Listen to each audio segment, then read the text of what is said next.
Assalamualaikum prep class. Welcome back again. I hope you all are fine and doing your science work regularly. Dear students, look at this picture. और आप देख सकते हैं इस picture के अंदर ये कुछ बच्चे जो हैं ये एक गेम खेल रहे हैं। और क्या आप बता सकते हैं कि ये कौन सी गेम खेल रहे हैं? वेरी गुड, इस गेम को कहते हैं tug of war. Tug of war game में स्टूडेंट्स एक रस्सी को खींचना होता है दो टीमों ने। जैसे कि आप इस पिक्चर में देख सकते हैं कि एक टीम ये वाली है और ये दूसरी टीम है, और हर टीम रस्सी को अपनी तरफ खींच रही है, यानी अपनी तरफ पुल कर रही है। ठीक है, और जो टीम ज़्यादा पावर लगाएगी वही टीम जीत जाएगी। अगर इस टीम के अंदर ज़्यादा फोर्स लग रही है इस पर, तो ये वाली टीम जीत जाएगी। और अगर ये टीम ज़्यादा फोर्स लगा रही है, फोर्स यानी कि ज़्यादा ताकत लगा रही है, तो ये टीम जीत जाएगी। तो क्या आपने खेली कभी ये गेम? Okay, well done. और इसी तरह से अगर आप कहीं जाते हैं अगर आपने किसी रूम में एंटर होना है, किसी घर के अंदर जाना है, स्कूल में एंटर होना है, तो एक डोर होता है ना, दरवाज़ा, जिसे आपने ओपन करना होता है। तो जब आपने डोर ओपन करना होता है, आप उसे अपनी तरफ पुल करते हैं, यानी अपनी तरफ खींचते हैं, या आप उसे पुश करते हैं, यानी कि दूसरी तरफ उसको एक धक्का देते हैं या उसे पुश करते हैं। तो इस तरह से यहाँ डोर खोलने के लिए भी आपको फोर्स लगानी पड़ती है। ठीक है, तो डियर स्टूडेंट्स, आज हम फोर्स के बारे में ही बात करने वाले हैं। ठीक है, जैसे कि आपको पता है कि हमारा चैप्टर नंबर 7 कंप्लीट हो गया है, और आज हम स्टार्ट करने वाले हैं chapter number 8 and that is about force. Dear students, force का मतलब होता है कि आप चीज़ों पर किस तरह अपनी पावर लगाते हैं, अपनी एनर्जी लगाते हैं, और चीज़ों को मूव करने में उनकी मदद करते हैं। ठीक है, जैसे कि आपने अभी डोर की एग्जांपल देखी। जब आपने डोर को ओपन करना होता है तो आप उसे पुल करते हैं। ये देख सकते हैं आप, डोर ओपन हो रहा है, इसे आप अपनी तरफ पुल करते हैं, यानी कि अपनी तरफ खींचते हैं। इसी तरह से डोर ओपन और क्लोज होना, जब आप उसे ओपन करेंगे लाइक दिस, तो ये है पुल होना, पुल करना। ठीक, और जब आप इसे बंद करेंगे, क्लोज करेंगे, तो इसका मतलब है पुश करना। ठीक है, डोर को क्लोज करने के लिए उसे पुश करना पड़ता है और ओपन करने के लिए उसे पुल करना पड़ता है। सो एक चीज़ होती है पुश, और सेकंड थिंग पुल। पुश का मतलब चीज़ों को अपने से दूर उसको धक्का देना, उसको पुश करना, और पुल का मतलब होता है चीज़ों को अपनी तरफ खींचना। ठीक है, और पुश एंड पुल की और भी एग्जांपल्स हैं, जैसे कि आप इस पिक्चर में देख सकते हैं कि ये इसको पुश कर रहा है। ठीक है, ये इसको पुश करेगा तो ये इसको मूव करवा सकता है। ठीक है, मूवमेंट हो सकती है, इसको कहीं ले जा सकता है जहाँ पर इसको ले जाना ज़रूरी है। इसी तरह से पुश की एक और एग्जांपल है, जब आप गेम खेलते हैं और आप किसी बॉल को इस तरह से किक करते हैं, या आपने किक किया यानी कि आपने पुश किया। पुश किया तो वो बॉल जो होगी वो मूव करना शुरू हो जाएगी। ठीक है, और इसी तरह से पुल करना, चीज़ों को खींचना। आप चीज़ों को पुल करके भी उनको मूव करवा सकते हैं, उनको एक जगह से दूसरी जगह ले जा सकते हैं। ठीक है, तो डियर स्टूडेंट्स, अभी हमने जो पुश और पुल की बात की है, इसी पुश और पुल को हम कहते हैं फोर्स।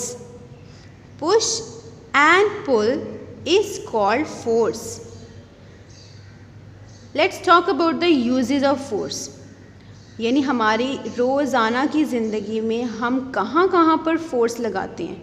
हम फोर्स के ज़रिए चीज़ों में किस तरह की तब्दीलियाँ, किस तरह की चेंजेस लेके आ सकते हैं। ठीक है, for example force can bend things.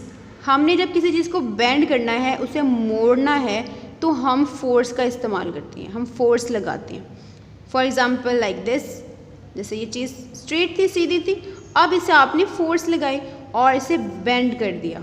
ठीक है, इसी तरह से सेकंड जो इसका यूज़ है वो ये है कि आप चीज़ों को स्ट्रेच कर सकते हैं। चीज़ों को खींच कर उसकी असल पोजीशन से चेंज कर सकते हैं। जैसे रबड़ होता है, आप उसको इस तरह से स्ट्रेच कर सकते हैं, दिस इज़ कॉल्ड स्ट्रेचिंग। और स्ट्रेच करने के लिए आपको फोर्स लगानी पड़ेगी।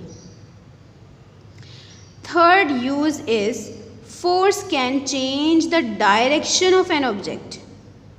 फॉर एग्जाम्पल, बॉल है, आप फुटबॉल खेल रहे हैं और आपने उस पर फोर्स लगाई, उसे किक किया, तो अब बॉल को जिस सिमत में आप किक करेंगे या पुश करेंगे, वो बॉल उसी डायरेक्शन में, उसी सिमत में जाना शुरू हो जाएगी, मूव करना शुरू हो जाएगी।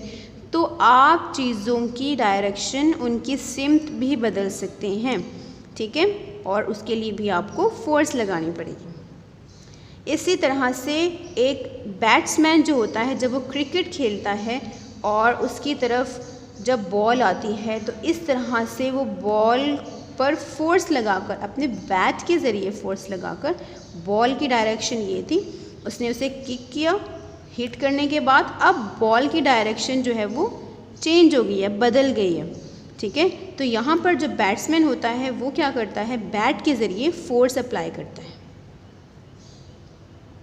Dear students, force can stop a moving object.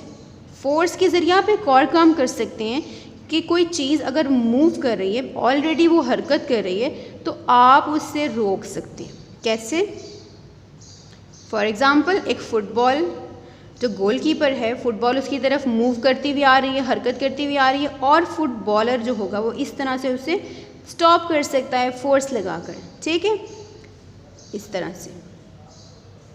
और इस तरह से भी आप किसी भी मूविंग ऑब्जेक्ट को रोक सकते हैं मूव करने से, ठीक है।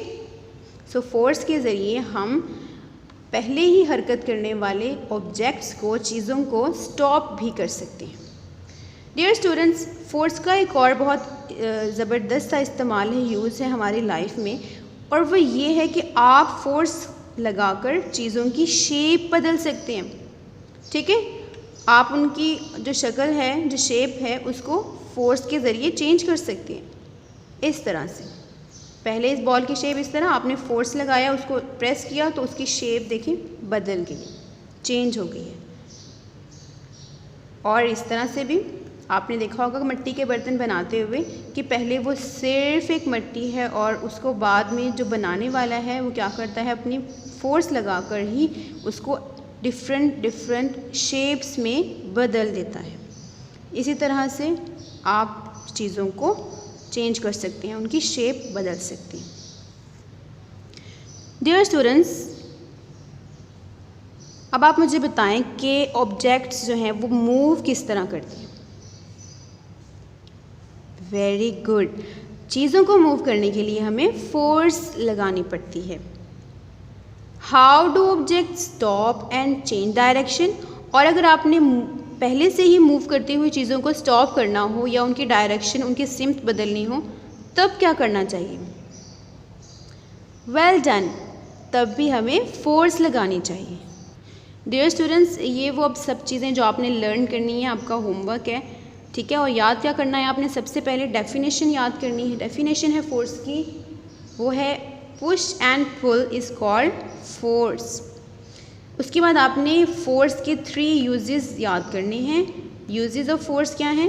बेंड थिंग्स, चीज़ों को बेंड कर सकते हैं, मोड़ सकते हैं।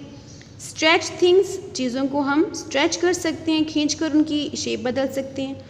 और थर्ड उसका यूज़ क्या है? स्टॉप मूविंग ऑब्जेक्ट्स, मूव करती हुई चीज़ों को स्टॉप कर सकते हैं, रोक सकते हैं।